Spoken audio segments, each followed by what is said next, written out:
Alhamdulillah alladzi hadana li hadza wa ma kunna linahtadiya laula an hadana Allah. Segala puji bagi Allah Jalla Jalaluh yang telah memberikan hidayahnya kepada kita. Bicara nikmat kemerdekaan,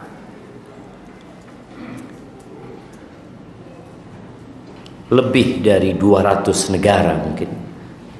Berapa jumlah negara di dunia ini, jemaah? Nah, berapa?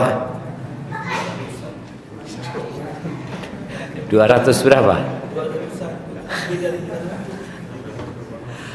Coba kita lihat negara-negara itu dikasih nikmat merdeka,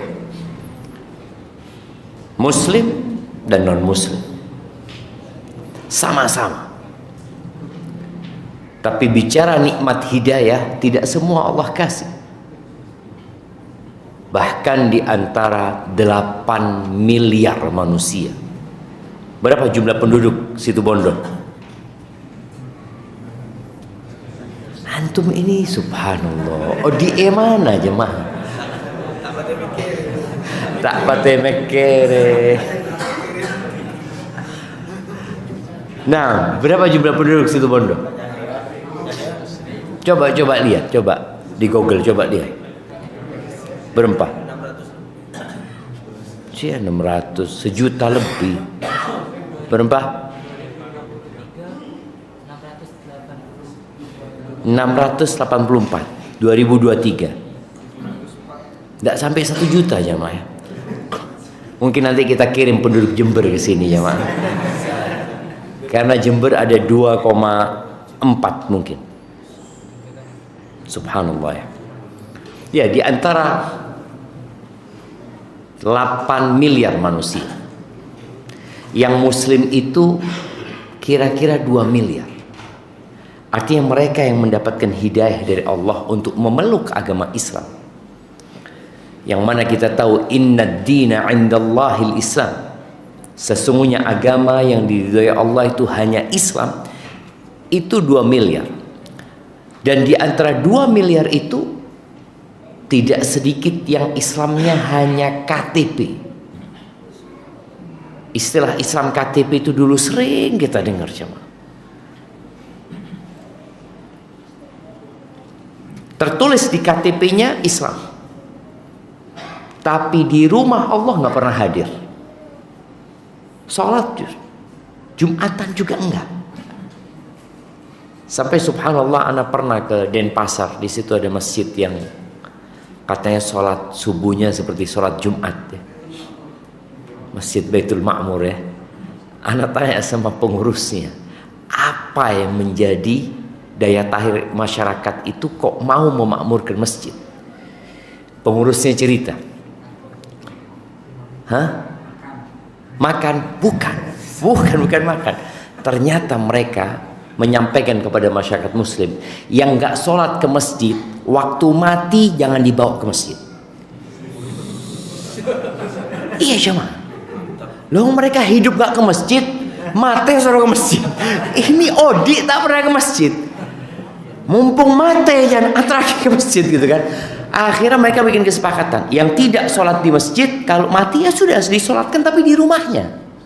Tetap karena sholat jenazah itu kan fardu kifayah, tetap disolatin, tapi jangan dibawa ke masjid. Karena ketika dia hidup dia nggak pernah ke masjid. Lalu kenapa setelah dia mati kita paksa jasad yang sudah jadi jenazah itu untuk dibawa ke masjid? Akhirnya kata dia ketakutan mereka, Ustaz, abejeng ke masjidnya. Subhanallah. Tadi ada orang yang muslim tapi mungkin jauh dari nilai-nilai keislaman. Maka kita bersyukur kepada Allah kita bisa berada di rumah Allah Azza wa Jalla. Kalau bukan karena hidayah yang Allah berikan, nggak bisa kita sampai ke tempat ini. Nggak bisa. Walaupun punya niat. Berapa banyak orang yang niat baik tapi ternyata tidak kesampaian. Maka semoga Allah Azza wa Jalla mematikan kita dalam kondisi Islam. Nabi Yusuf, setelah beliau berada di posisi yang sangat indah di jabatan duniawi ya, lalu beliau bisa menghadirkan keluarganya, dan apa yang beliau mimpikan menjadi kenyataan. Beliau melihat apa mimpinya Nabi Yusuf, nak kasih hadiah.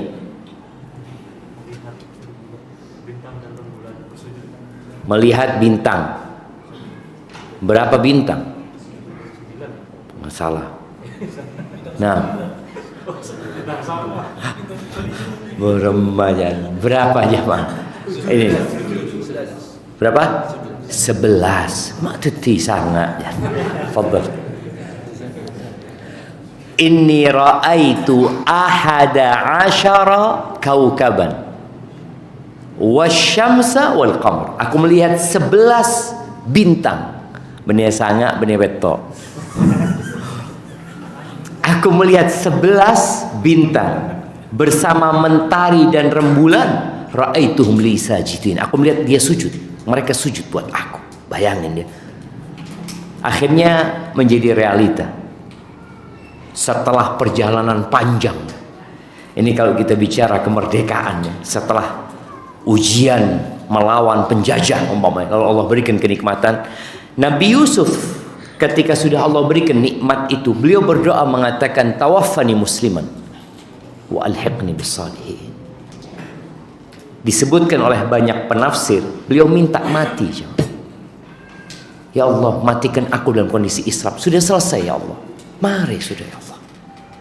Dan gabungkan aku dengan orang-orang soleh. Itu doanya Nabi Yusuf. Maka kita juga berdoa memohon kepada Allah, tawaffana muslimin, matikan kami dalam kondisi Islam.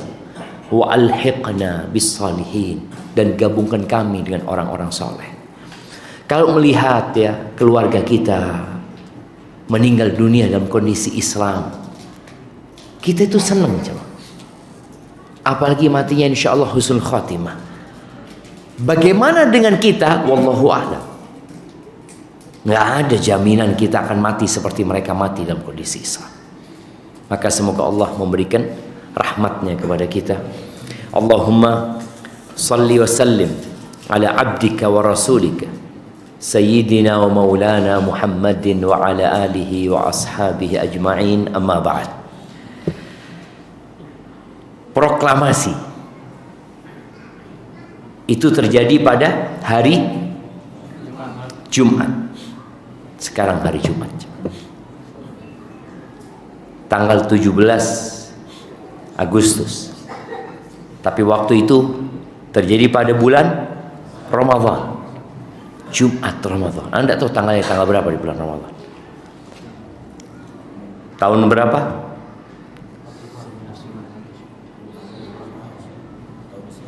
Tahun berapa jemaah? Ya 45 lah, bermama bingung jangan ngoreng ini. Astagfirullah. Mikir apa? Mikir tahun berapa? Subhanallah. Makanya tertulis di mana-mana itu 80 tahun. Jadi negara Indonesia itu umurnya baru 80 tahun. Kalau bahasa Indonesia umurnya berapa tahun? Anda kasih hadiah. Angkat tangan yang mau jawab. Siapa? Apa? Apanya diulangi? Oh, pertanyaannya diulangi. Tak ending jeret. Nah, mana yang jawab? 97. Ngitungnya dari mana? Ahsan, Masya Allah. Jadi bahasa Indonesia itu belum umur 100 tahun. Sebelumnya nggak ada bahasa Indonesia. Yang ada setiap negeri dengan bahasanya. Orang Bondowoso sama orang Jember mungkin nggak bisa ngomong. Perlu penerjemah. Karena yang Bondowoso situ Bondo bahasa Madura, yang Jember bahasa Jawa. Nggak bisa mereka komunikasi. Di antara hikmah kenapa Islam itu turun di Mekah, karena subhanallah, jazirah Arab sebesar itu satu bahasa. Para ulama menyebutkan kalau Islam itu turun di Indonesia, maka Nabi itu butuh penerjemah. Ketika ke Sunda harus bahasa Sunda. Ketika ke Betawi bahasa Betawi. Kemudian ke Madura nyebrang. Kalau nabinya dari Surabaya, antara ke Madura butuh penerjemah. Dan di Indonesia ini ada banyak bahasa, banyak sekali bahasa. Sampai akhirnya disatukan dengan bahasa Indonesia. Makanya bahasa Indonesia ini termasuk bahasa yang sangat miskin kosakata. Kosakatanya rata-rata kata-kata serapan, jemaah. Makanya di bahasa Indonesia itu nggak ada huruf F dan V. Siapa yang bisa menemukan huruf F dalam bahasa Indonesia asli, bukan dari bahasa serapan? Ini kita berbicara tentang mengisi kemerdekaan. Anak kasih hadiah.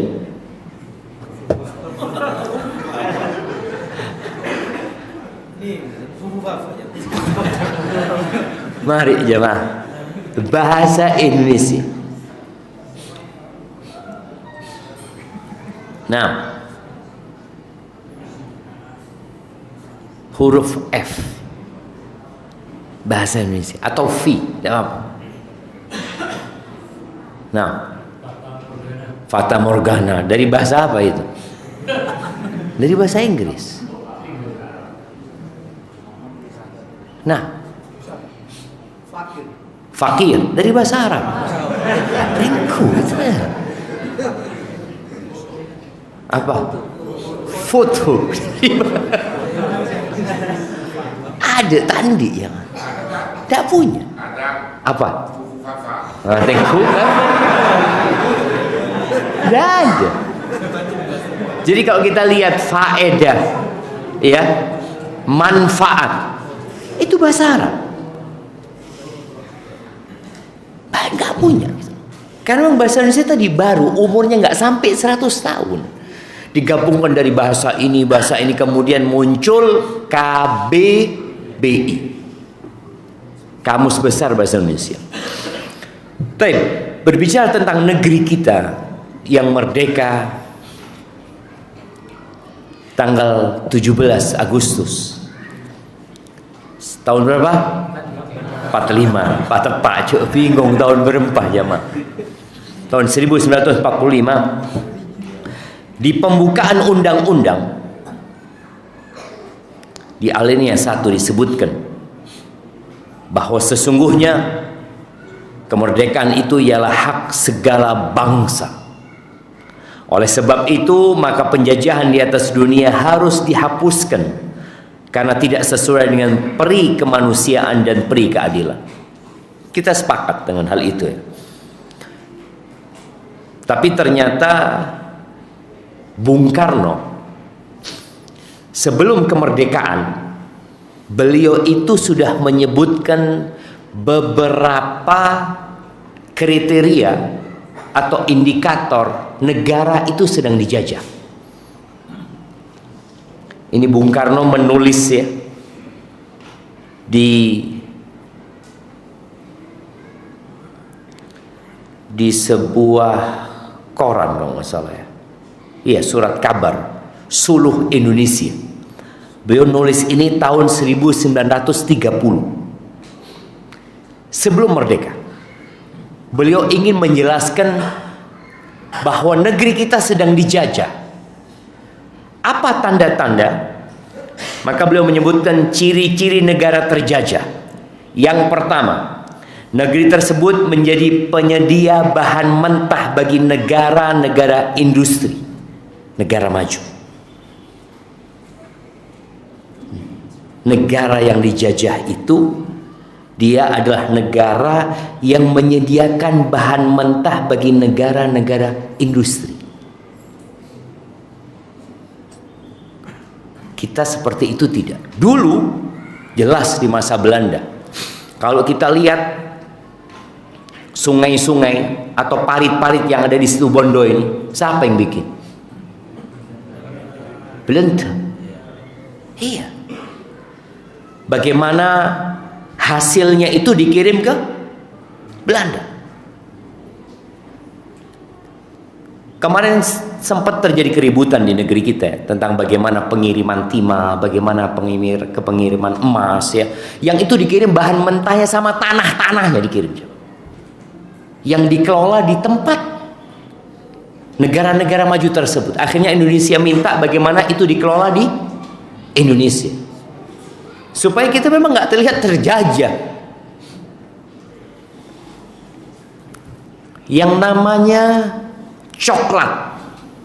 Coklat yang bagus dari mana? Kalau kita makan coklat Swiss ya. Swiss, terus mana? Belanda, Denmark, negara-negara itu.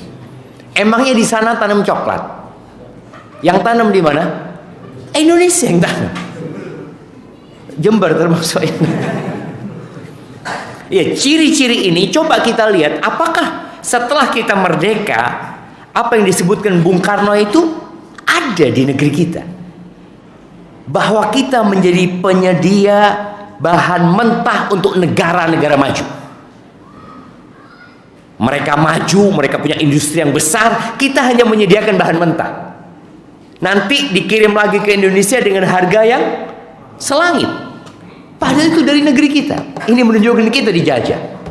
Itu yang pertama. Kata siapa? Bung Karno. Yang kedua, dijadikan sebagai pasar untuk menjual produk-produk hasil industri negara maju tersebut. Jadi kita ini jadi konsumen, tidak menjadi produsen.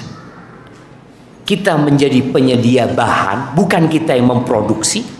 Lalu diproduksi oleh negara itu, produknya dijual lagi ke kita. Akhirnya uang mereka itu muter ke mereka lagi, jemaah. Jadi pesen itu kembali ke sana terus. Baik. Yang ketiga. Yang kedua ini ada nggak di negeri kita? Ciri-ciri itu. Ada. Yang ketiga, negeri jajahan dijadikan tempat memutarkan surplus kapital yang didapat dari kegiatan ekonomi mereka demi mendapatkan rente. Apa rente itu? Bunga. Rentenir. Untuk mendapatkan rente berkaitan dengan besarnya suku bunga di negara berkarakter terjajah tersebut.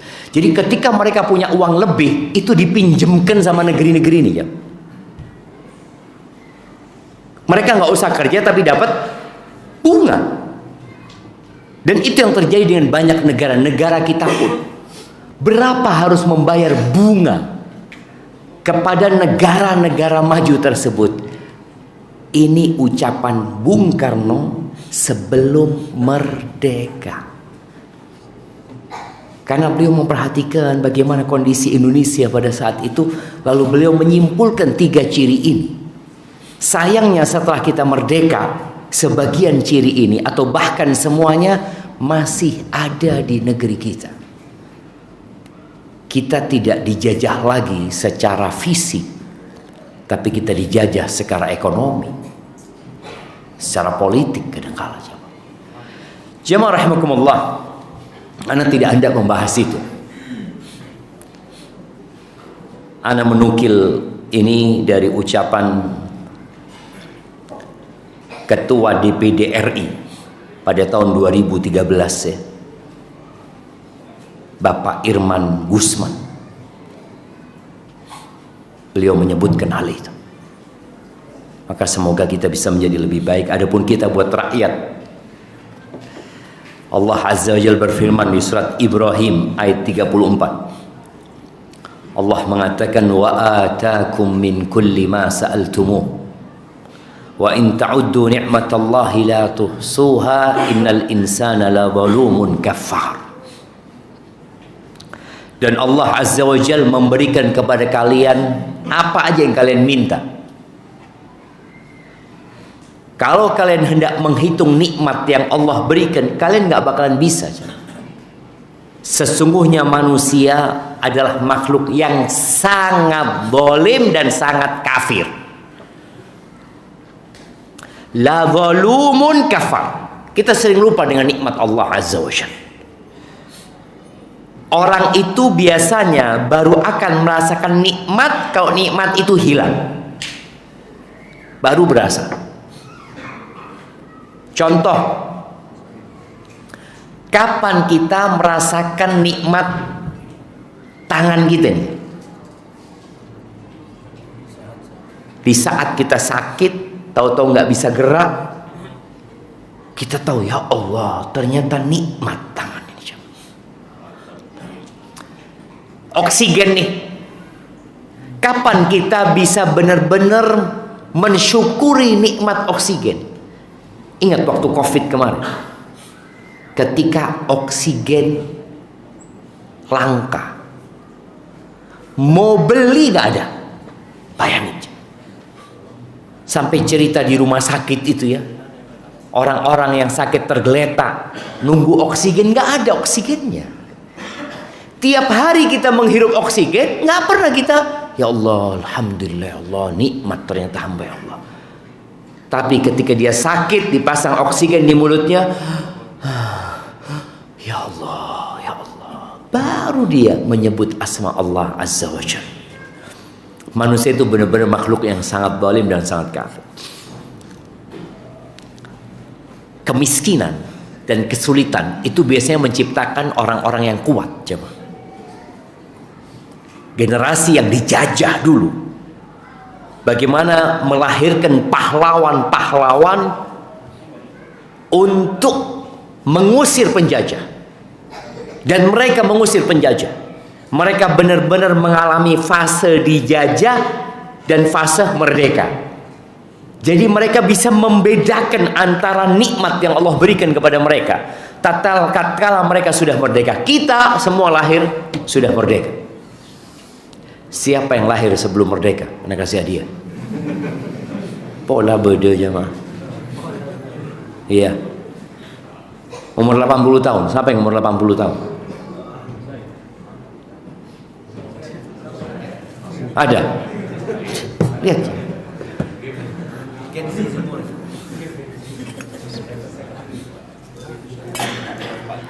Alhamdulillah. Kita lihat tadi. Kita nggak merasakan fase penjajahan. Kita langsung nikmat, langsung merdeka. Makanya kalau kita lihat kemerdekaan itu atau hari kemerdekaan diisi dengan apa? Dengan hiburan-hiburan sama orang-orang itu. Yang hiburan ini, yang dangdutan, yang sonhorek, yang karnaval ini, macam-macam. Dia pikir dengan cara seperti inilah mengisi kemerdekaan. Ini dilakukan untuk memajukan negeri ini. Coba diadakan penelitian. Apakah manusia-manusia itu setelah merayakan kemerdekaan dengan cara-cara yang mengandung unsur kemaksiatan kepada Allah Azza wa Jalla? Ada mungkin yang enggak, tapi banyak juga yang mengandung unsur kemaksiatan. Apakah setelah itu ekonomi negeri kita semakin meningkat? Apakah kita semakin makmur dan sejahtera? Apakah memang itu yang diharapkan oleh para pahlawan yang berjuang mengusir penjajah? Agar generasi selanjutnya mengisi negeri ini dengan bunga-bunga indah yang memberikan manfaat buat nusa dan bangsa. Atau ternyata ada yang salah? Gara-gara perayaan, waktu sholat pun lewat. Itu terjadi gara-gara harus bersolek ya, karena make upnya mahal, masuk waktu sholat tidak sholat juga. Iya, saat di jamak sholat karena make up jamaah. Maka tadi Allah mengatakan sesungguhnya manusia sangat kafir dan sangat zalim jamaah. Zalim karena dia meletakkan sesuatu tidak di tempatnya. Itu orang zalim. Dia berbuat, tapi nggak seharusnya dia lakukan itu. Sedangkan kafir dia tidak mensyukuri nikmat Allah Azza wa Jalla dan merasa bahwasanya kemerdekaan itu diraih dengan perjuangan. Kemerdekaan itu atas rahmat Allah Azza wa Jalla. Ana ingin mengajak antum semua untuk merenungkan sebuah hadis agar kemerdekaan ini tidak Allah ambil lagi. Karena boleh jadi akan turun azab kepada manusia, bukan lewat manusia lain. Yang kita katakan dijajah sama Amerika, enggak, kita enggak dijajah sama Amerika. Belanda sudah enggak, Jepang juga tidak. Walaupun kalau kita lihat jalanan negeri kita, yang paling banyak mobilnya siapa? Mobilnya Jepang. Oh, seperti itu. Mereka produksi di sana atau mereka produksi di sini, kemudian dijual di sini, dan mereka menikmatin hasil. Karena sejatinya penjajah itu ingin mengeruk keuntungan dari negeri yang dia jajah. Itu si konsepnya.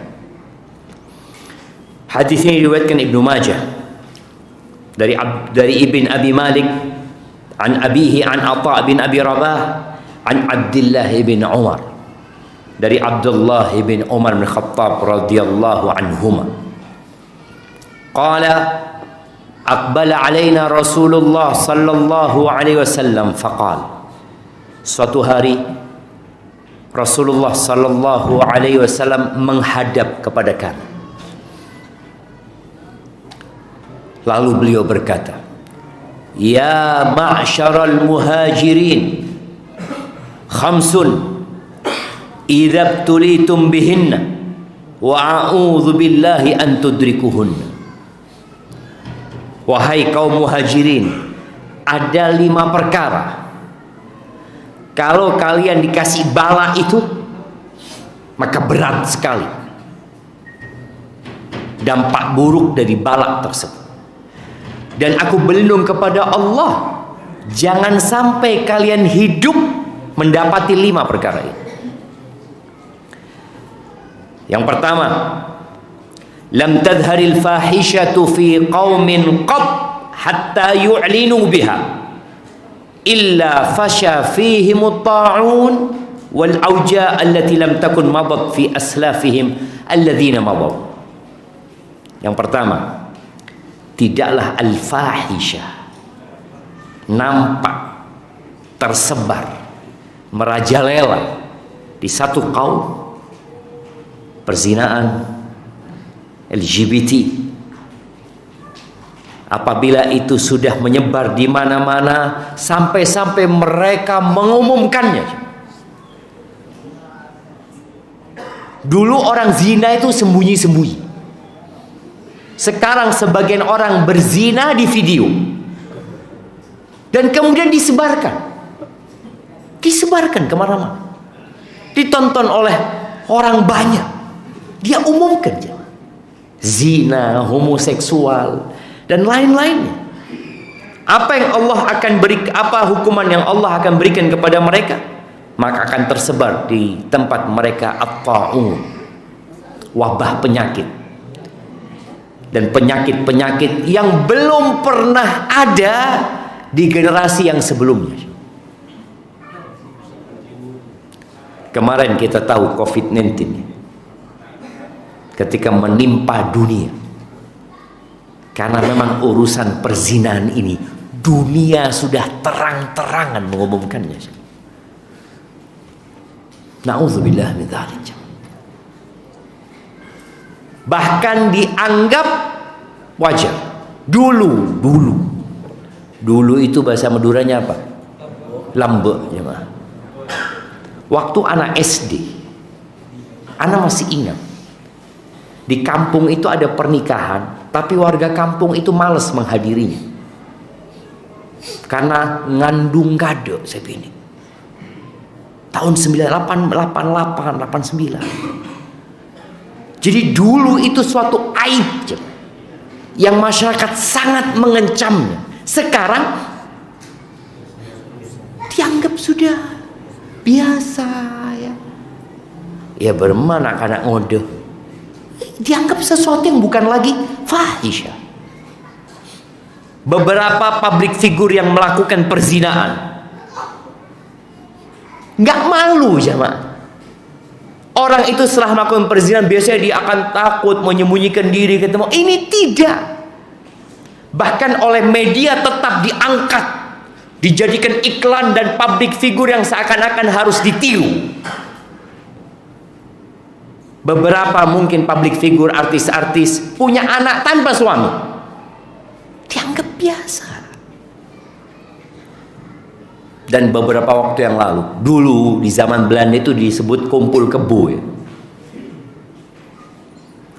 Sekarang mulai rame kumpul kebo. Kira-kira di 2013 ya. Jumlah pernikahan di Indonesia itu hampir 2 juta, 1 kalau nggak salah. Kalau Anda nggak lupa ya, 2 juta, 1. Sekarang jumlah pernikahan itu tinggal 1,5 juta kira-kira. Padahal jumlah penduduknya nambah. Jumlah yang nikah berkurang. Dari 2 juta, 1 jadi 1,5 juta.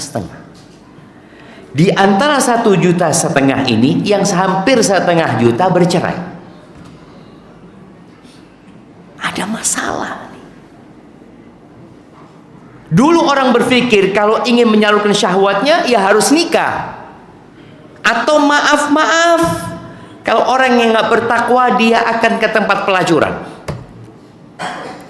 Patokan apa namanya? Gunung apa? Sia tak tahu.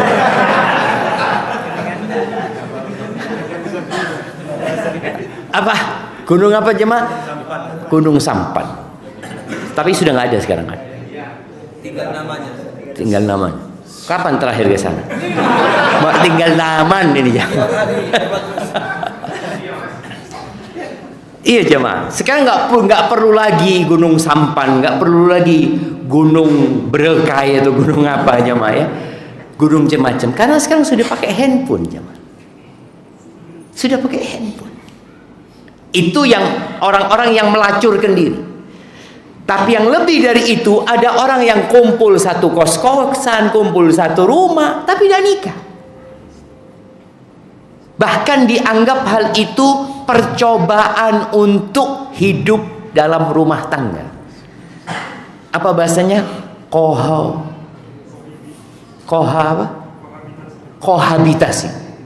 Kohabitasi. Ini ramai di Malang. Kan banyak anak kos-kosan itu. Mereka sudah hidup serumah gitu loh, seakan-akan suami istri tapi tidak terikat pernikahan. Tapi ketika kami enggak sampai ke sana gitu loh. Kalau laki-laki sama perempuan berduaan saromah, yang ketiga siapa? Setan. Maka tadi kalau kita bicara bagaimana kita mengisi kemerdekaan,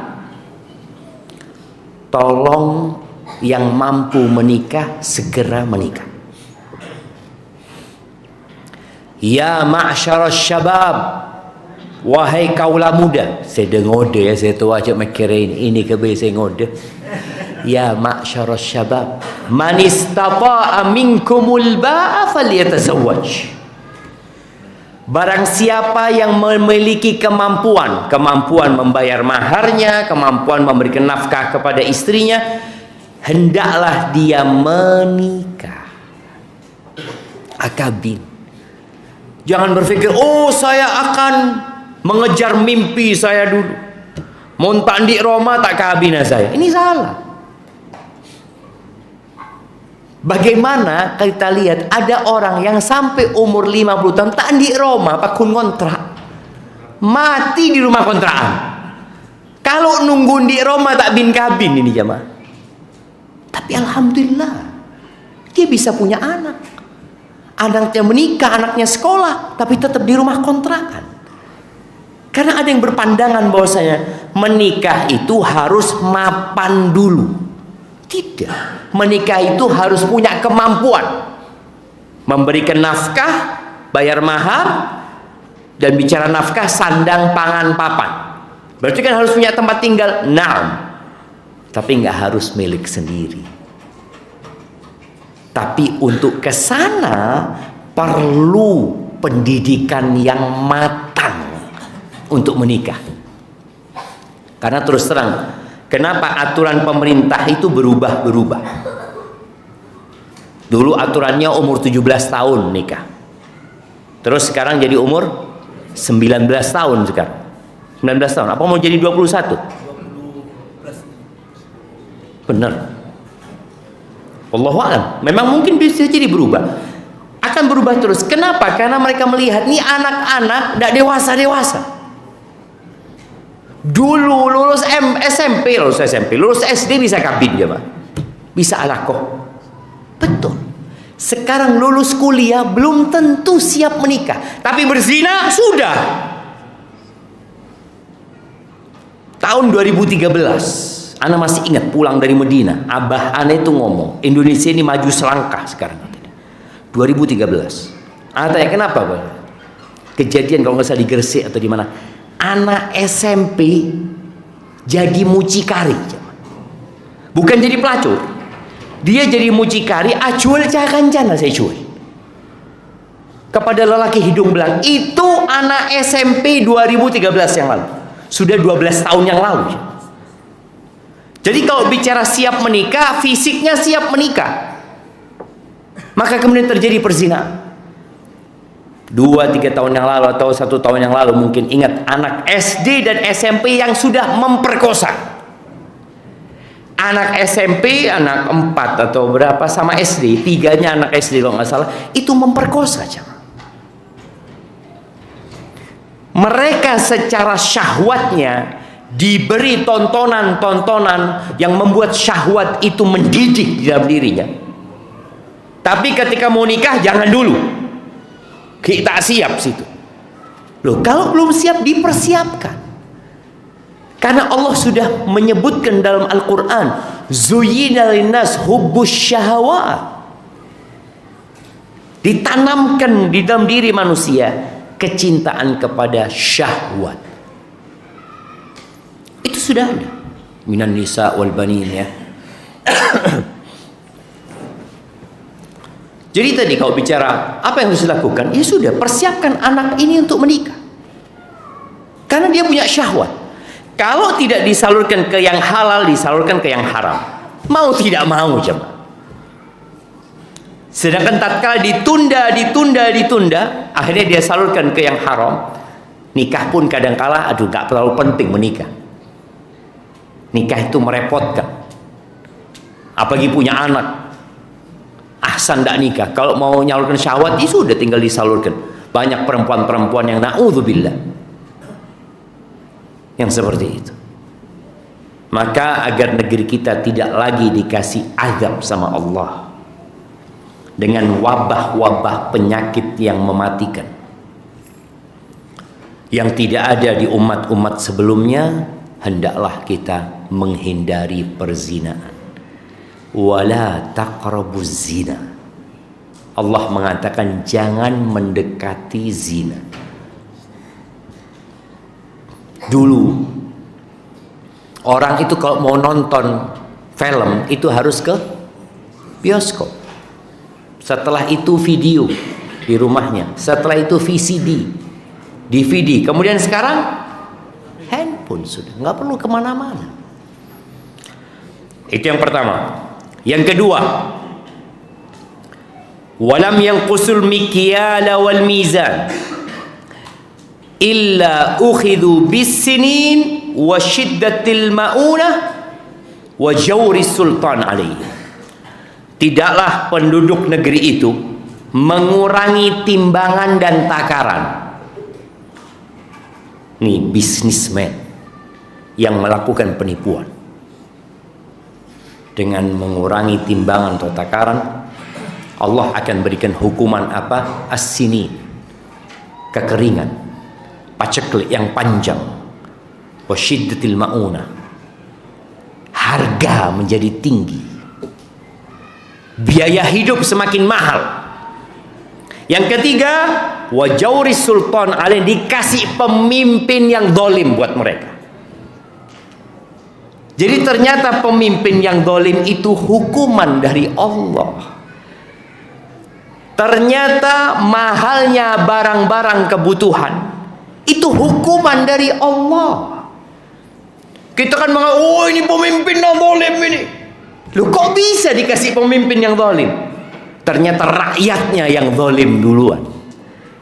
Kalau sudah bicara mengurangi timbangan, mengurangi takaran, melakukan penipuan dengan bisnis dan jual beli mereka, dia ini sudah melakukan kezaliman kepada saudaranya, melakukan kezaliman kepada temannya, kepada warga sesama. Dia melakukan kezaliman, lalu dia mengatakan pemimpin zalim. Loh, engkau dulu yang zalim.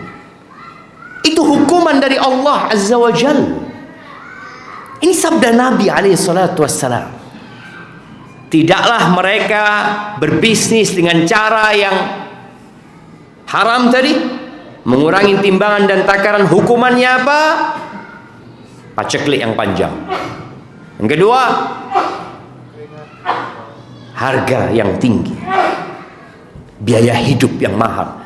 Yang kedua. Yang ketiga, pemimpin yang zalim. Makanya terkadang kita ini menyelesaikan masalah tapi lupa dengan akar masalahnya. Apa akar masalahnya? Pada waktu reformasi, di mana masyarakat berpikir bahwa masalahnya ini adalah Soeharto. Kalau Soeharto turun, selesai masalah. Oke, Pak Harto turun, selesai. Sampai beberapa stiker ya, atau flyer Pak Harto ya, yang mengatakan seenaan zamanku ya. Iya, sampai seperti itu. Karena kita berpikir masalahnya di sana, enggak. Maka baca kitabullah, baca hadis Nabi sallallahu alaihi wasallam supaya kita tahu akar masalahnya di mana. Kenapa harga semakin tinggi? Kenapa kok sekarang ini kalau dilihat tidak jelas musim itu jam. Musim hujan nggak turun hujan, musim kering turun hujan.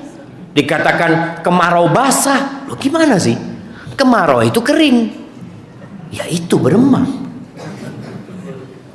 Hukuman dari Allah. Yang punya bumi ini Allah. Allah itu maha kuasa atas segala sesuatu. Jadi ketika ingin mengisi kemerdekaan, benar-benar ingin merdeka, tolong jangan menzalimin orang lain. Isi kemerdekaan itu dengan kita saling mengasihi dan mencintai.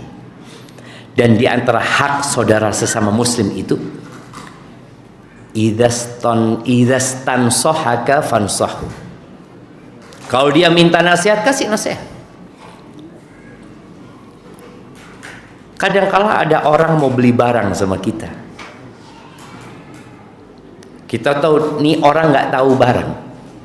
Apa yang kita lakukan? Bagus barang ini. Sasi tu bondo tak nemu. Padahal setelah dibawa pulang mengecewakan. Baik, yang ketiga, walam yamna'u zakata amwalihim illa muni'ul qatra minas sama walaula al-bahaim lam yumtaru.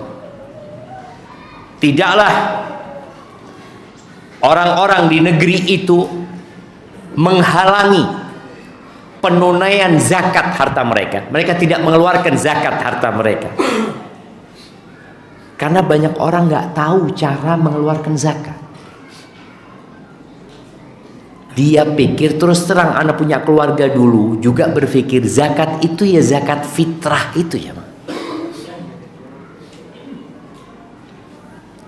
yang dikeluarkan pada waktu Ramadan mau Idul Fitri. Itu sudah. Adapun zakat mal, zakat pertanian, Enggak, jemaah. Apa hukuman yang Allah akan berikan kepada mereka? Maka Allah akan tahan air hujan dari langit. Kalau bukan karena binatang ternak, mereka tidak akan dikasih hujan sama Allah. Jadi kadang-kala hujan yang ada itu karena Allah kesian sama binatang-binatang, bukan sama kita. Maka tolong isi kemerdekaan dengan menunaikan zakat. Belajar mana yang harus dikeluarkan zakatnya dan mana yang tidak harus dikeluarkan zakatnya. Kepada siapa dikeluarkan zakat itu dipelajari, kemudian diamalkan. Ada seorang syekh, dia cerita, ana ini yang banyak datang ke ana konsultasi tentang zakat ini, yang uangnya miliaran, 2 miliar, 3 miliar. Tapi yang uangnya triliunan gak pernah konsultasi zakat. Karena kadangkala orang yang triliunan merasa sudah selesai zakat. Oh banyak saya berbagi, sekali saya kasih 20 miliar. Berapa duitnya Bapak? 100 triliun. Duh, 1 triliun itu zakatnya berapa? 25 miliar. Siap antum mengeluarkan 25 miliar zakat ya mah? Banyak ini 25 miliar. Kita kalau uangnya 200 juta, zakatnya 5 juta, masih aman. Uang kita 2 miliar, zakatnya 50 juta. Uang kita 1 triliun, zakatnya 25 miliar. Siap mengeluarkan uang segitu antum?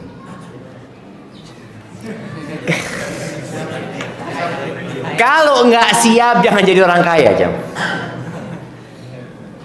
Maka nasihat ana mengisi kemerdekaan ini tadi salah satunya dengan banyak bersedekah, belajar berbagi kepada orang lain. Orang kalau suka berbagi sama orang lain, insya Allah nggak nipu orang. Lah dia uangnya dikasihkan ke orang, kok dia mau melakukan kezaliman sama orang? Dan usahakan mulai saat ini antum itu sedekahnya persentase.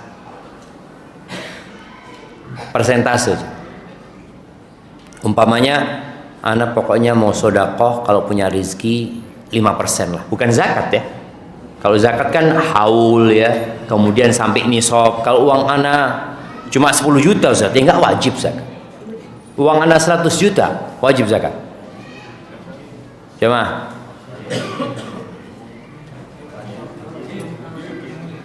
oke, yang bilang wajib anak kasih hadiah asalkan bisa jawab.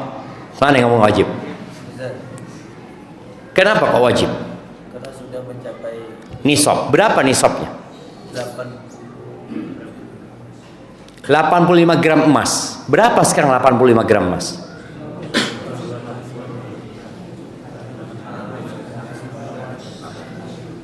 Berapa sekarang?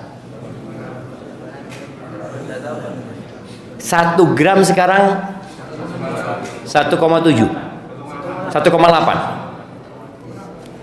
Kalau 100 juta 170 juta. Kalau 100 gram 170 juta. Belum kan? Makanya kasih siwak aja.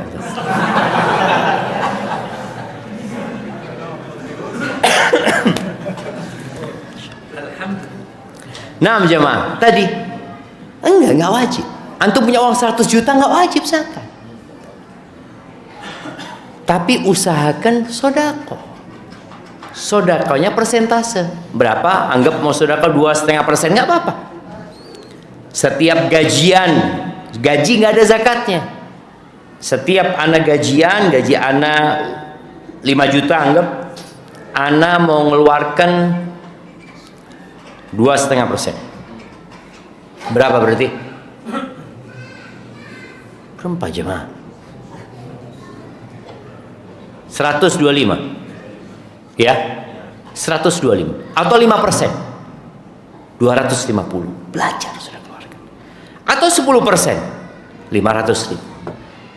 Kalau antum sudah biasa mengeluarkan 10%, Nanti antum punya uang 1 miliar, mengeluarkan 10% gampang apa enggak? Sudah biasa. Nah. Tapi kadang-kadang enggak juga ya. Karena orang melihat banyak ini jemaah. Dia berpikir seperti itu.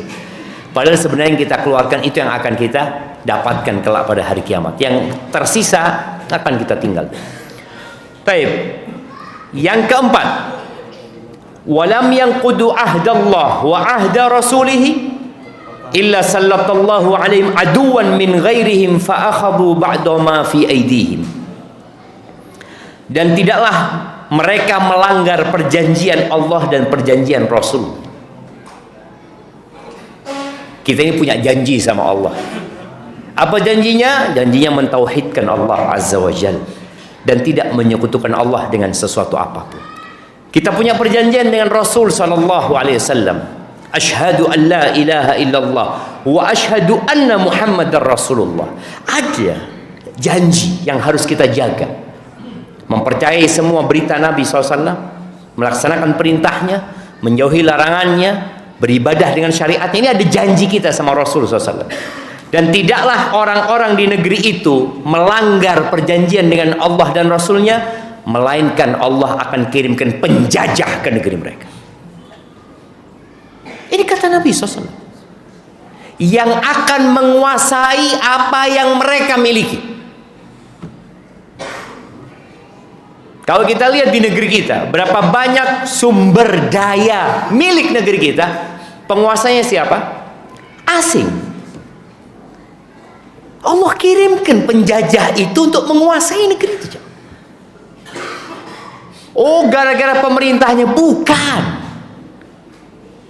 Kita ini sering menunjuk orang. Oh dia, tunggu.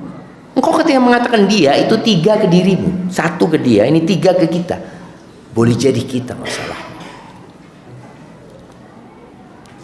Jadi istilah kemerdekaan dengan menjaga perjanjian kita sama Allah. Tauhidkan Allah. Jangan menyekutukan Allah dengan sesuatu apapun. Gantungkan hatimu sama Allah. Sandarkan punggungmu kepada Allah. Hadapkan wajahmu kepada Allah. Karena sejatinya la ilaha illallah. Dan dalam tata cara beribadah, ikuti Rasulullah sallallahu alaihi wasallam. Kalau antum membaca sejarah, kenapa kaum salib berhasil menguasai Palestina sebelum kemudian dibebaskan kembali oleh Salahuddin Al-Ayyubi? Itu umat Islam sudah kacau balau, jemaah. Jadi satu kampung itu ditaklukkan oleh 10 kesatria aja, yang dicari dunia saja semua mereka, takut mati.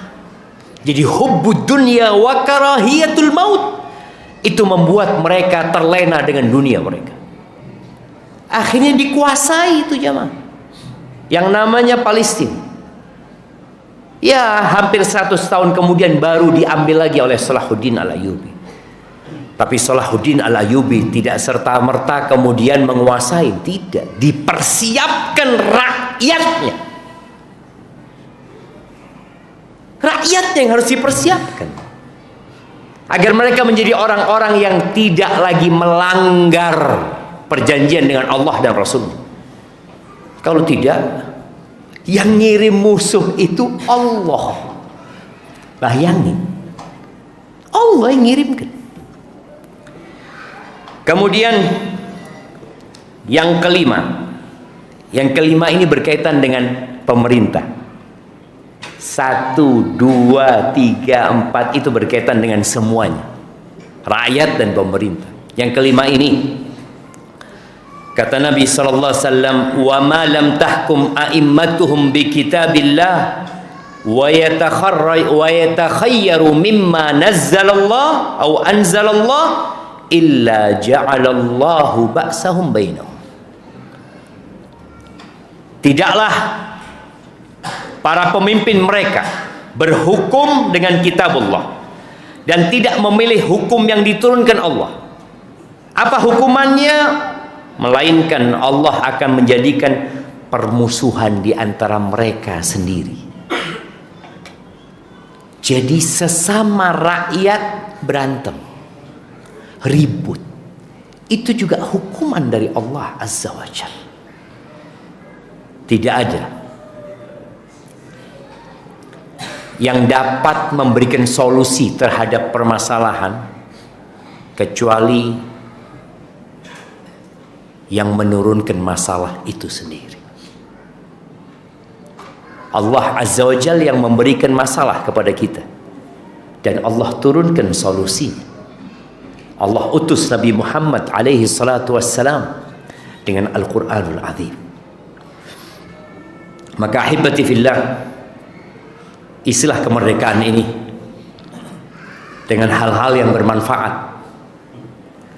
Tinggalkan riba, karena riba itu termasuk kezaliman. Dan riba itu kata Allah di surat Al-Baqarah ayat 278-279. Kalau tadi di 5 perkara itu ada yang berkaitan dengan mengurangi timbangan saja, mengurangi timbangan saja, Allah sudah berikan hukuman kepada mereka. Bagaimana dengan yang menzalimin saudaranya dengan melakukan riba?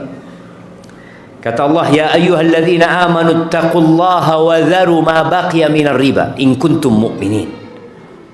Wahai orang-orang beriman, bertakwalah kepada Allah dan tinggalkan sisa-sisa riba kalau kalian beriman.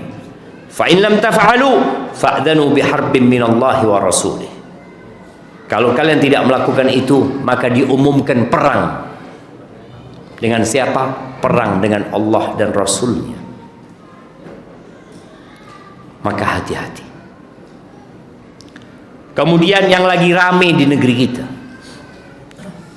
judol dan pinjol. Judol dan pinjol. Dulu kalau mau main judi di mana jemaah? Di mana orang mau main judi? Ini di sini Pak Atoan Lambe mana? Mana? GS Gunung Sampang situ. Wah, tengku.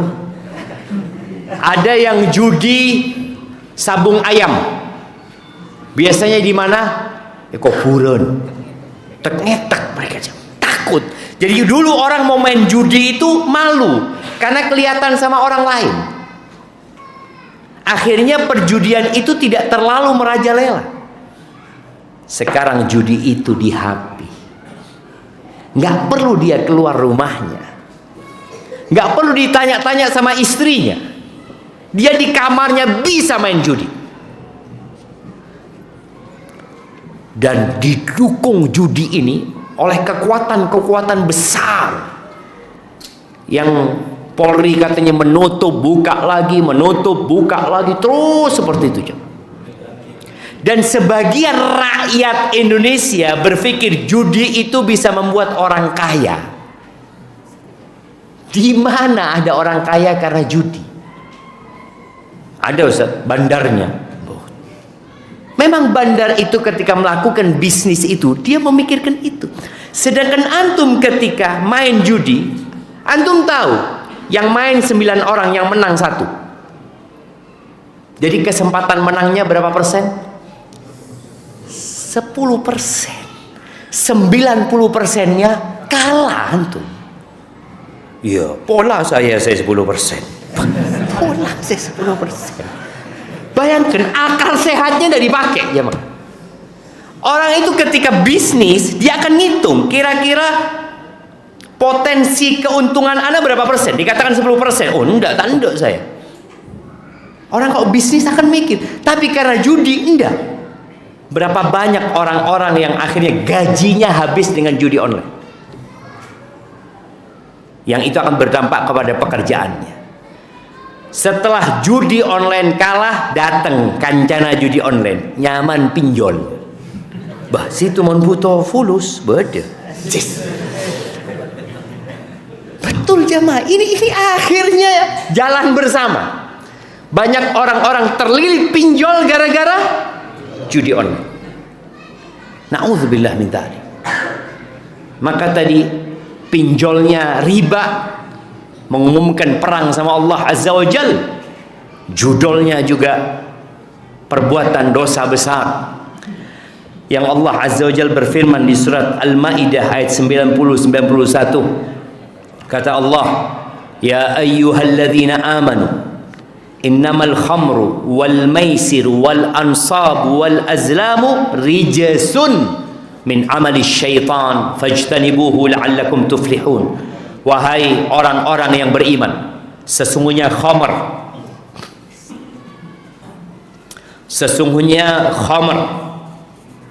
judi, khamr kanjan judi.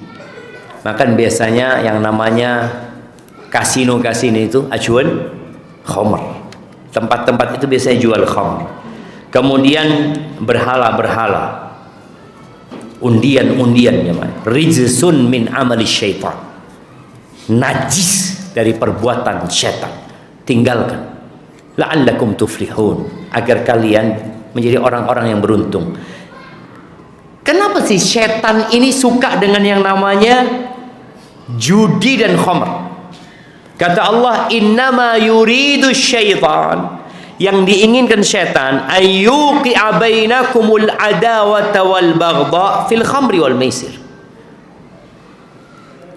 Syaitan ingin menimpakan di antara kalian permusuhan dan kebencian dalam khamr dan judi.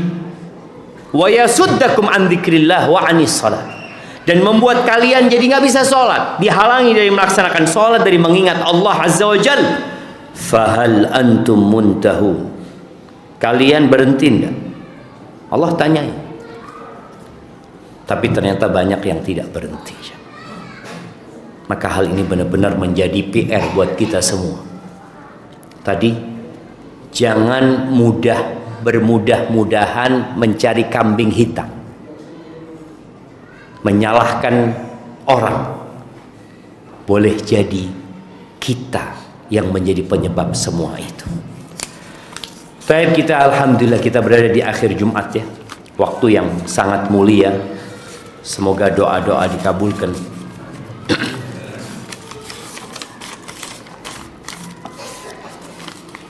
Ini pertanyaan emak-emak. Iya, oh, bapak-bapak sudah pintar semua.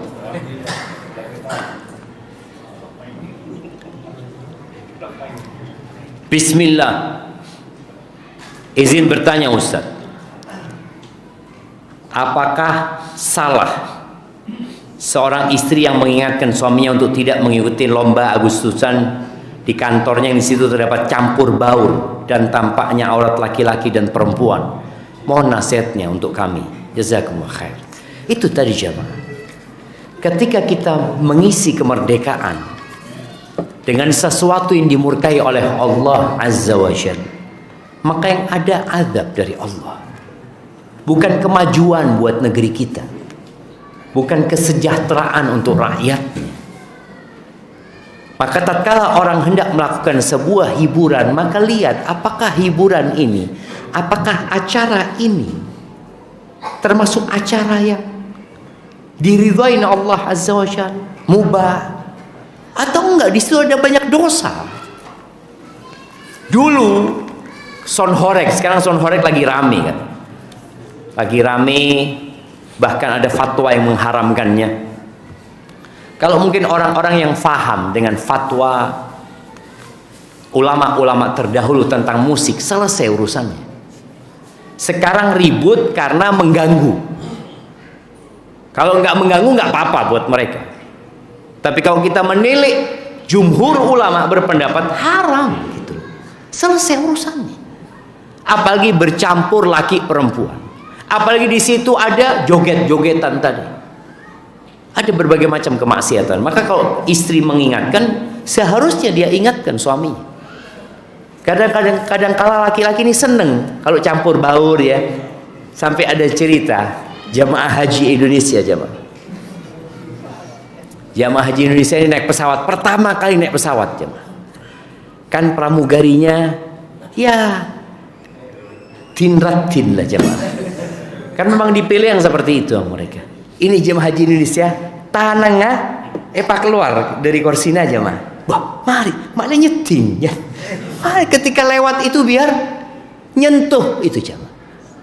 Ada keinginan laki-laki untuk itu. Maka tolong bertakwalah kepada Allah Azza wa Jalla. Bagaimana cara bayar hutang pinjol ilegal? Yang sengaja saya tidak bayar karena saya tahu itu pinjol ilegal. Apa bisa saya membayarnya dengan cara lain? Jamaah, utang adalah utang, tetap harus dibayar. Yang nggak harus dibayar itu adalah bunganya. Itu nggak harus dibayar. Artinya kalau kita bisa tidak membayarnya, ya nggak usah dibayar. Tapi kan kadang-kadang nggak bisa, kita akan dituntut gara-gara bunganya. Berapa banyak rumah yang disita bukan karena utangnya, tapi karena bunganya. Itu kezaliman yang dilakukan oleh manusia. Maka kalau bicara dia pinjam ilegal lalu ditutup, mungkin gini yang dia tanyakan. Iya, jadi pinjam di pinjol ilegal terus aplikasinya ini ditutup. Kan ada yang ditutup memang kan. Akhirnya dia kan nggak bisa bayar. Bagaimana cara melunasi utangnya? Faham apa enggak? Anak nggak paham juga pada zaman. Jadi dia ini pinjam di aplikasi ilegal, kemudian aplikasinya tutup, lalu bagaimana cara dia membayarnya? Kalau buka ya dia bayar, selesai gitu kan. Tapi kalau ternyata sudah tutup, apa yang harus kita lakukan? Kalau bisa dicari pemiliknya, dicari pemiliknya. Kita bayar pokoknya saja. Kalau ternyata udah nggak ditemukan, Ustaz, karena mereka memang ya menggunakan nama-nama samaran ya, maka nggak bisa. Ya sudah, sodakohkan atas nama pemilik uang itu, disodakohkan. Setelah disodakohkan, kalau suatu hari ternyata dia datang ke rumah antum, assalamualaikum, ajunan endi otang saya bejar boleh aja lo, iya aja mah, iya. Jadi yang haram tetap haram tadi, bunganya kita yang bayar adalah pokoknya yang dibayar.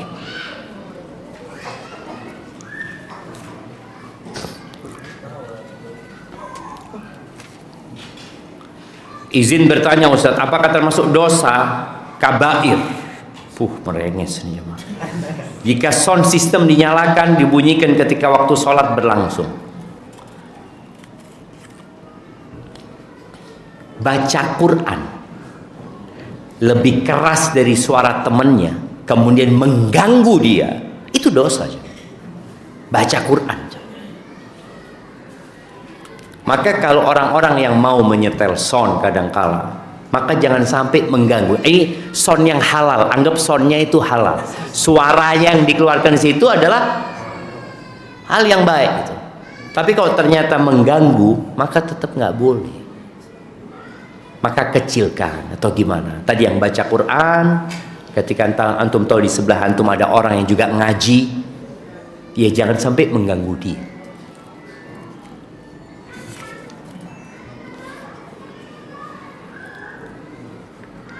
Bagaimana hukumnya mendapatkan warisan atau hibah dari nenek kami yang didapatkan dari hasil riba?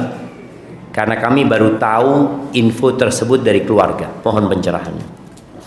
Ahibati fillah, perubahan transaksi itu merubah hukum. Contohnya, orang mendapatkan harta dari judi, menang judi dia. Haram tidak hasilnya buat dia? Buat dia haram. Lalu dia datang beli gorengan sama antum, beli gorengan. Kita tahu orang ini mari menang judi. Tereman tidak pesen jamaah. Remah ya. Tidak apa-apa. Buat dia haram. Buat dia haram. Tapi kalau kalau uangnya itu hasil curian tetap haram. Karena uang itu milik orang lain. Berbeda tadi.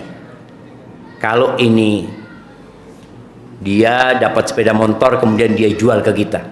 Kan ada yang namanya penadah kan? Kita tahu, enggak, saya tidak beli dari yang nyuri Ustaz, dari penadahnya Ustaz. Kan sudah tangan kedua Ustaz. Pak Kuni barang-barang curian gitu. Endina orang ini. Tak bisa jamaah. Nggak bisa. Riba juga seperti itu. Artinya orang itu dapat riba gitu ya. Dari riba, kemudian dia hibahkan. Walaupun termasuk lebih baik kita menolaknya. Tapi kalau kita terima, semoga nggak ada masalah. Tapi kalau kita menolak, dalam rangka memberikan pelajaran kepada orang-orang itu lebih utama.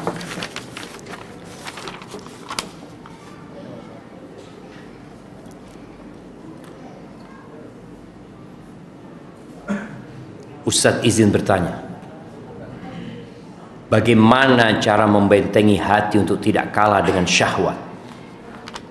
Afwan, karena anak sekolah di umum, anak tidak dapat lepas dari ikhtilat. Jazakallah khair. Ya, tundukkan pandangan dan perbanyak zikrullah serta doa. Wallah jamaah, Allah itu tidak pernah ingkar janji. Allah mengatakan fadhkuruni adzkurkum. Ingatlah kepada aku akan ingat kepadamu. Maka orang yang suka ingat sama Allah, di saat-saat dia membutuhkan pertolongan, Allah akan ingat. Nabi Yunus alaihissalam ketika berada di perutnya ikan paus, apa kata Allah? Falaula an kana minal musabbihin. Andai kata Nabi Yunus bukan termasuk orang-orang yang ahli bertasbih, mengingat Allah Azza wa Jalla dan menyucikannya, dia akan berada di perut ikan sampai hari dibangkitkannya manusia. Maka tadi, dalam kondisi yang sulit, tundukkan pandangan, perbanyak zikrullah. Kalau ternyata engkau habis melihat sesuatu ya, kadang-kala kita itu nggak sengaja lihat ya, tapi nggak sengaja diteruskan. Nah, antum langsung istighfar, banyakin istighfar setelah itu, karena kata Nabi SAW, wa'ad bi'is sayyi'atal hasan, ikutin perbuatan dosa dengan kebaikan, tamhuha, maka kebaikan itu akan menghapuskannya. Karena dosa itu akan menyisakan noda hitam di hati.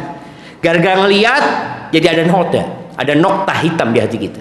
Bagaimana cara menghapuskannya? Beristighfar, bertobat kepada Allah Azza wa Jalla. Pokoknya setiap kali habis melihat sesuatu, jangan dibiarkan jadi penyakit. Karena kalau kita nggak langsung istighfar, nanti kita akan kepikiran.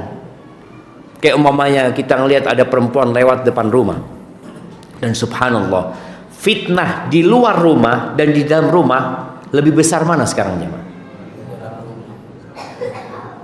Di dalam rumah.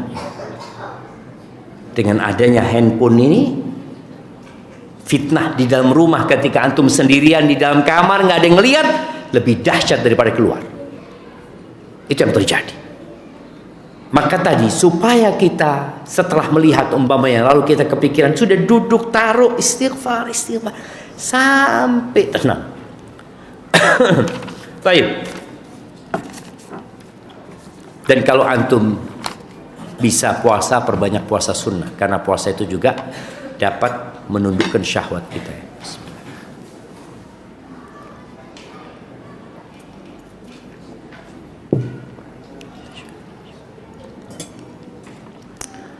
Ini merenges ini jemaah.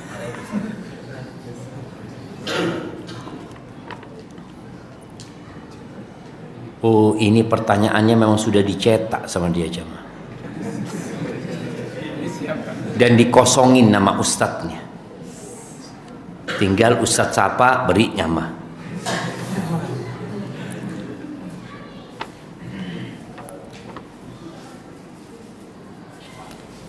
Pertama, benarkah Isra ke Masjidil Aqsa di Yerusalem? Faktanya ketika Nabi Isra, lokasi di Yerusalem bukanlah masjid atau sinagog Yahudi. Saat itu di sana hanyalah merupakan puing-puing bekas reruntuhan patung dewa Jupiter Yunani yang dihancurkan oleh Persia, yang kemudian ketika dikuasai Kristen Romawi dijadikan tempat pembuangan sampah dan kain kotoran haid. Nah, kadangkala orang itu membaca sejarah dari penulis yang mungkin kurang objektif atau sumbernya nggak valid. Umat Islam menaklukkan Masjidil Aqsa itu tahun berapa? Yerusalem. Tahun 38. Enggak. 638 Masehi. Hijriyah pertanyaannya. Hijriyah. Jadi kita mau bicara tentang Nabi Muhammad SAW, kapan Isra Mi'raj, kapan ditaklukkannya Masjidil Aqsa. Hijriyah. Hari jamaah. Tahun berapa? 8. Itu Fathu Makkah. Tahun 16 ya, 15-16. Kasihkan hadiah insyaallah. Iya, tahun 15 atau 16 kira-kira. Umar menerima kunci Masjidil Aqsa. Dan Masjidil Aqsa pada saat itu dipegang oleh siapa? Oleh Romawi, Nasrani pada waktu mereka. Maka cuma memang yang dikatakan benar di sini bahwa ketika itu dikuasain Kristen Romawi, dikuasai oleh orang-orang Nasara yang menguasai Masjidil Aqsa. Umat Islam menerima kunci itu dari pendeta-pendeta Nasara. Betul. Dan itu Masjidil Aqsa tetap dari zamannya Nabi siapa? Nabi Sulaiman. Itu tetap Masjidil Aqsa.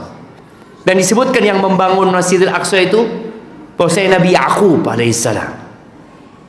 Ada beberapa riwayat, tapi yang jelas itu tetap lokasi itu Masjidil Aqsa. Sebagaimana Masjidil Haram pada waktu itu ada 360 berhala, tapi tetap namanya Masjidil Haram. Maka Allah katakan subhanalladzi asra bi 'abdihi minal Masjidil Haram ilal Masjidil Aqsa. Ada berapa berhala di Masjidil Haram? 360 berhala. Jadi kalau sejarahnya memang di sana ada patung-patung, mungkin ada patung-patung. Karena orang-orang sudah melakukan kesyirikan. Tapi tempat itu namanya tetap Masjidil Aqsa. Masjidil Haram, Nabi sholat di depannya ada 360 berhala. Sholat di mana? Di Masjidil Haram. Tetap disebut Masjidil Haram. Iya, mungkin itu intinya. Kedua, benarkah Nabi Mi'raj ke Sidratul Muntaha dengan menembus luasnya galaksi di alam semesta yang mana jaraknya miliaran tahun cahaya? Adakah makhluk yang mampu menembus luasnya alam semesta yang jaraknya miliaran tahun cahaya? Ya Allah, malaikat Jibril benar datang. Iya jemaah. Makanya ketika Abu Jahal datang ke Nabi SAW. Nabi disebutkan lagi duduk termenung. Lalu datengin sama Abu Jahal. Kenapa engkau Muhammad? Katanya. Aku baru saja pulang dari Masjidil Aqsa. Kata Abu Jahal, engkau berangkat ke Urushalim? Masjidil Aqsa sana. Kemudian paginya sudah di sini? Iya, kata dia. Kalau aku kumpulkan orang-orang itu, engkau akan sampaikan ini. Iya, kata Nabi Muhammad SAW. Abu Jahal teti panitia kajian. Kumpul lagi orang-orang. Abu Jahal, yuk sini ke pingin ngaki. Dia ingin menyampaikan kepada orang bahwa Nabi Muhammad SAW berbohong, membuat. Abu Jahal merasa punya bahan nih untuk membuat orang-orang meninggalkan Islam. Akhirnya datang sama Abu Jahal, mari, fadhal. Ingat membuat mic, paling ngomong ngakui mic pada waktu itu. Datang orang-orang, Nabi menyampaikan. Itu ada orang yang megang kepala, ya. Merasa mustahil gitu loh. Kita itu ke sana 1 bulan naik onta, pulang sebulan, 2 bulan. Ini cuma semalam sudah depak ke Mekah. Tapi ada orang yang tahu bahwa Nabi Muhammad SAW Al-Amin, nggak pernah bohong. Maka ada yang menanyakan, bagaimana Masjidil Aqsa? Maka dikasih tahu bentuknya kayak gini. Disebutkan bahwa Nabi SAW agak lupa dengan beberapa yang beliau lihat. Itu Masjidil Aqsa diangkat sama Allah Azza wa Jalla. Nabi melihat. Nabi ceritakan semua dengan lengkap. Kata mereka, adapun sifat Masjidil Aqsa benar. Disebutkan seperti itu. Cuma mereka masih bingung gimana kok bisa semalam sudah nyampe. Tadi ada orang yang percaya, ada orang yang nggak percaya. Akhirnya Abu Jahal enter ke Abu Bakar. Tidak tahu manggil dengan apa, ya Abu Bakar Siddiq, ya Abu Bakar ya. Situ tahu apa aja. Beda berita nih. Sahibmu. Usriya bihi. Dia semalaman baru datang dari Masjidil Aqsa dan pagi sudah ada di sini. Percaya situ. In qala dzalika faqad sadaq. Kalau benar dia ngomong itu benar, aku percaya, kata dia. Kata Abu Jahal, mikir Abu Jahal, Bakar ngakui akal gitu loh, beremas itu jangan. Percaya jangan dia. Kata Abu Bakar, aku percaya dengan yang lebih jauh dari itu. Aku percaya dengan berita langit yang datangnya pagi dan sore. Apalagi cuma ke Masjidil Aqsa tadi. Berita dari langit datang ke bawah. Aku percaya. Sejak saat itu disebut Abu Bakar As-Siddiq. Tadi anak kalau suruh baca ini kayaknya terlalu panjang, tapi intinya innallaha ala kulli syai'in qadir. Nggak perlu antum bicara tentang Isra Mi'raj. Oh, sekarang kan mungkin naik pesawat kan. Lambat tak naik pesawat Nabi Muhammad SAW. Naik buruk. Anak mau kasih hadiah. Buruk itu kayak apa?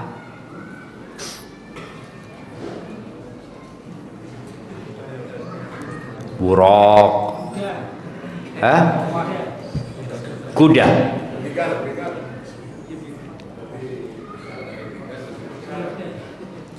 Lebih besar dari bighal tapi di bawahnya kuda. Betul, sahih. Warnanya apa? Warnanya apa? Putih jemaah. Kasihkan hadiah. Nah. Terus dia terbang. Meloncat, sahih. Jadi dia ini meletakkan kaki depannya di akhir mata dia memandang. Jadi kalau dia dari sini umpamanya melihat ujungnya ini, dia akan, jadi bukan terbang tapi melompat. Dan itu kendaraannya para nabi. Dan ketika Nabi alaihissalatu mau naik kuda, mau naik buruk itu sempat goyang-goyang ya, kayak kuda yang nggak mau dinaikin kan. Itu Jibril marah sama buruk ini. Engkau tahu buruk, nggak ada yang pernah menunggangimu yang lebih baik dari yang akan menunggangimu. Langsung buruk itu diam dan berkeringat ketika dinaiki Nabi SAW. Itu buruk.